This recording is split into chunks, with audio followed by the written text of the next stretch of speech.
L'Inde est un pays en expansion où les images de pauvreté perdurent. Les centres urbains se modernisent et repoussent la misère en périphérie.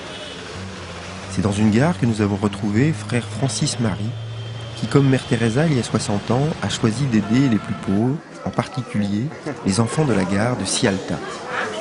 Qu'est-ce que je fais? Pourquoi est-ce que je suis passé du 7e arrondissement à Paris, où j'étais aumônier de lycée, à vivre avec les enfants sur le quai de la gare?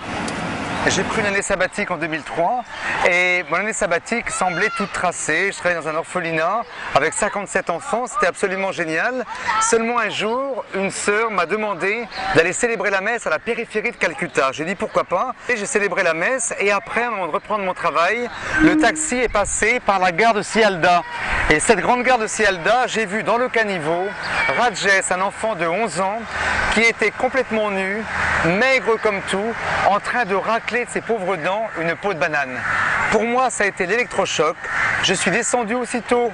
J'ai sauté de mon scooter, de mon taxi-scooter, et j'ai passé la matinée à le nourrir, à le laver, à l'habiller. Et grâce à lui, j'ai découvert qu'il y avait des centaines d'enfants dans son cas.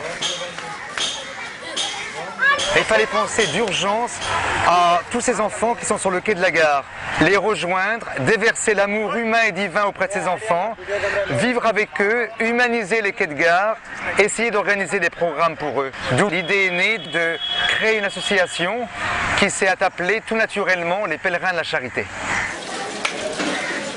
Les Pèlerins de la Charité se sont mis au service des enfants de la gare. Mais ces enfants, qui sont-ils? D'où viennent-ils? La plupart de ces enfants ne sont pas du tout originaires de Calcutta. Ils arrivent tous d'un état qui est très pauvre, qui s'appelle le Bihar. Un état très corrompu, où il n'y a pratiquement aucune ressource à 500 km environ de Calcutta. Et le coup classique, très souvent, les parents disent à l'enfant, écoute, cette année, la mousson est arrivée en retard, plutôt que de rester mourir de faim avec nous, pardon avec le petit frère ou la petite sœur pour essayer de tenter ta chance à Calcutta.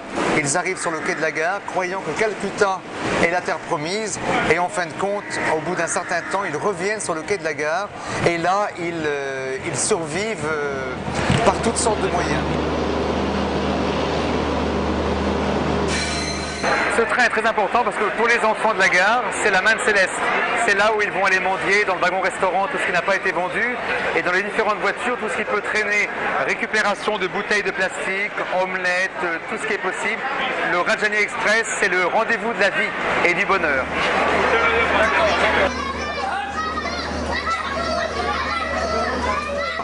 D'autres font le marché, d'autres malheureusement tombent dans le trafic de drogue et aussi la prostitution qui fait beaucoup de ravages. La drogue et la prostitution sont les deux fléaux principaux des problèmes que nous rencontrons à la gare.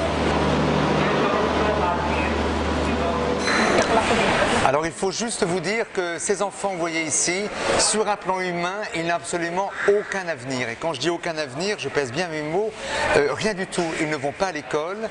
Certains sont nés sur le quai de la gare, d'autres sont arrivés ici à l'âge de 4 ou 5 ans. Et c'est des enfants qui ont du mal, qui ne peuvent pas entrer dans une structure très rapidement, car ils ont un trésor au fond d'eux-mêmes qui s'appelle leur liberté, qu'ils veulent garder à nouveau. Le seul domaine où on peut essayer de les aider, c'est simplement le night shelter, parce qu'ils savent très bien qu'ils arriveront le soir, ils pourront dormir, mais le lendemain, ils retrouveront leur liberté pour partir sur le quai de la gare. Vous les trouvez vraiment dans toutes les positions possibles et inimaginables, passant d'un quai à l'autre. Ils connaissent absolument le retard des trains à la minute près, ils connaissent absolument tout, le nom des trains, les différents passages où ils pourront retrouver des bouteilles en plastique.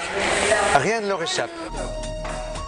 Ici dans la gare de Sialda, que nous connaissons depuis de nombreuses années, avec Sambo, que je connais depuis longtemps, Big Joy, Francis forcément, et Komol, qui filment. Ce sont des enfants de la gare depuis toujours, depuis une dizaine d'années.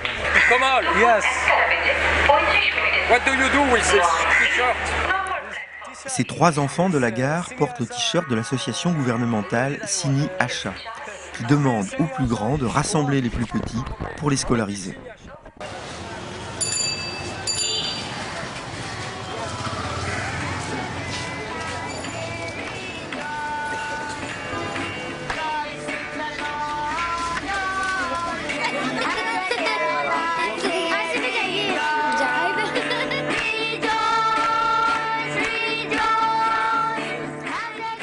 Frère de Mère Teresa, pèlerin de la charité, il y aura toujours une présence aux côtés des enfants de la gare. Comme en témoignent ces jeunes musiciens qui ont pu profiter des actions et des programmes mis en place pour sortir de la gare, apprendre la musique et faire chanter l'espoir.